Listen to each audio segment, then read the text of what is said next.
He said to me, look, I've got a group of academics and medics that have been working on this for the last 5 years.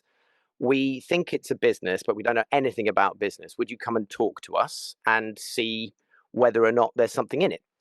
And so I turned up there, and actually beforehand, I've got this little video of me basically saying these people need a chief artist. They need someone to help them as scientists communicate their vision to the world in sort of more normal terms, right?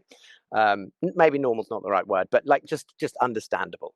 And so I turned up there and I sat with them for 4 hours, and they bombarded me with facts about CT scanners and early detection, and ctDNA and MRI machines and PCRs, which we all know what they are now, but at the time, it was all new. And the concept of biomarkers you can measure in blood, and how some of these are relevant to cancer, and all of this process. And after about 4 hours, I said, okay, so you're telling me that the last 25 years of scientific research has produced about 20,000 papers in which there are around about 800 biomarkers that are something to do with cancer, and none of them have gone into practice to help people because individually they're just not good enough.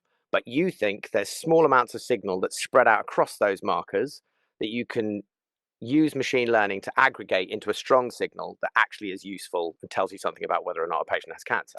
And they were like, yeah, that's what we said. And I said, no, that is not what you said.